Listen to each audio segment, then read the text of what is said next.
The front door creaked shut, and the house swallowed the sound of my boots on the hardwood. I stood frozen, keys dangling from my hand, as Sarah's voice drifted from the kitchen, soft, secretive, like a prayer she didn't want me to hear. "He doesn't suspect a thing," she whispered. My chest tightened, a fist squeezing my lungs. Who was she talking to?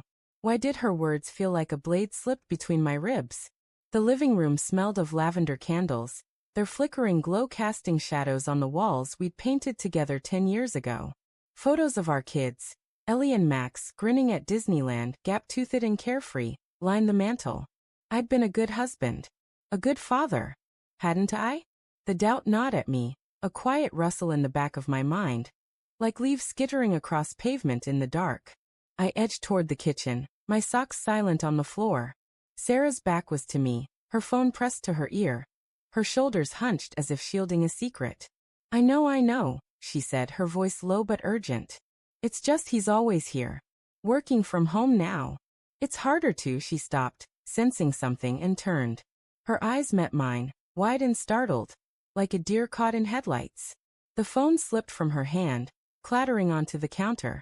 "Tom," she said, forcing a smile that didn't reach her eyes. "You're home early." I wanted to ask who was on the phone. I wanted to scream. Instead, I mumbled, "Traffic was light." My voice sounded foreign, hollow.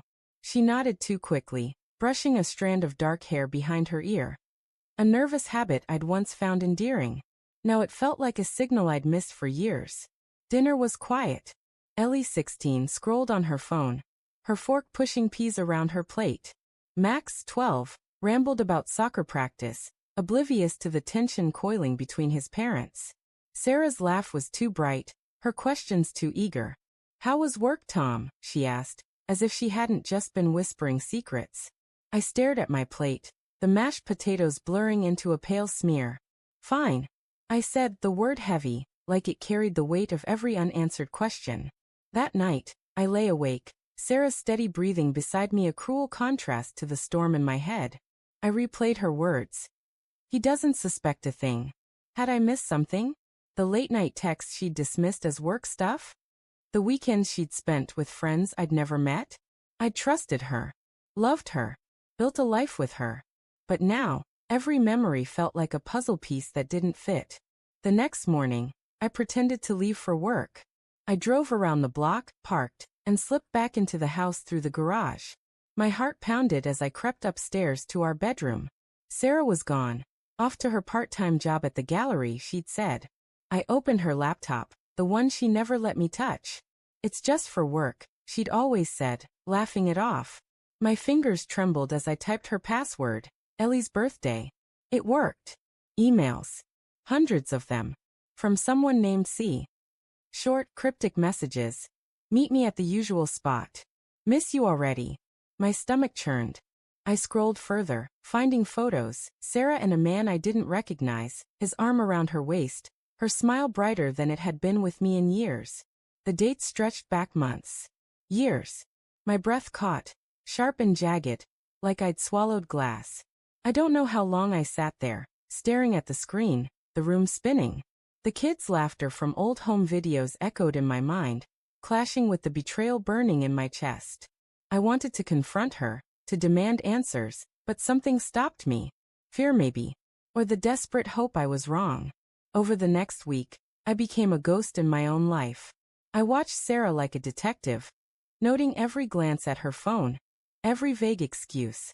She'd started wearing perfume again, the kind she hadn't touched since our early days.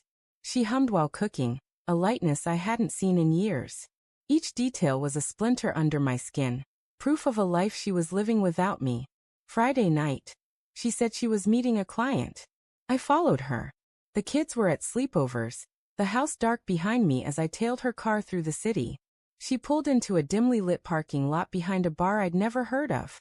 I parked across the street, my hands gripping the steering wheel. A man stepped out of the shadows, tall, broad-shouldered, the same man from the photos. They embraced, her body melting into his in a way that made my throat close. I didn't confront her. I couldn't. Not yet. Instead, I drove home, the city lights blurring through tears I hadn't realized I was shedding. The house felt emptier than ever, the the silence screaming her absence. I poured a whiskey, then another, and sat at the kitchen table, staring at the photos on the mantel. Ellie and Max. They deserved better than this. Better than us. The next morning, Sarah was all smiles, oblivious to the fracture she'd caused. "You okay, Tom?" she asked, pouring coffee. Her concern felt like a mockery. I nodded, my jaw tight, and left for work. But I didn't go to the office. I went to a lawyer, then a private investigator. If I was going to lose everything, I'd do it on my terms. Weeks later, the investigator handed me a file. Bank accounts I didn't know about. Hotel receipts. A second phone. The man's name, Chris, her colleague. Every detail was a punch, but the worst was a letter, tucked in an email draft she'd never sent. "I love you, Chris, but I can't leave Tom." "Not yet." The kids. I confronted her that night. The kids were asleep. The house was quiet, the lavender candles unlit. "Who's Chris?" I asked, my voice steady despite the rage clawing at my chest. Her face crumpled, guilt and defiance warring in her eyes. "It's not what you think," she started, but I cut her off, slamming the file on the table. Receipts spilled out, undeniable. She cried. She begged. She said it was a mistake, that she loved me, that she'd end it. But her words felt like ash, scattering in the wind. "Why?" I asked, my voice breaking. She looked away, her silence louder than any confession. "I was lonely," she whispered finally. "You were always working. Always distant. I wanted to scream that I'd been here, that I'd loved her, that I'd built my world around her. But the words wouldn't come. Instead, I walked out, the door slamming behind me. Months later, I stood in a new city, a new life. The divorce was finalized, the kids split between us. I'd sold my share of the business, walked away with millions and vanished.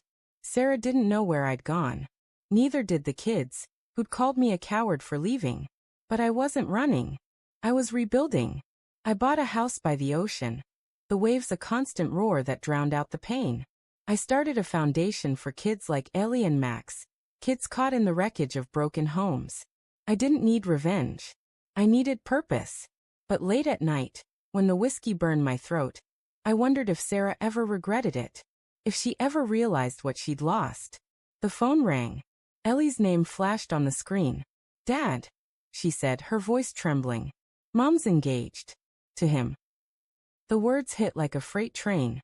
I closed my eyes, the ocean roaring outside. "I'm here, kid," I said, my voice steady.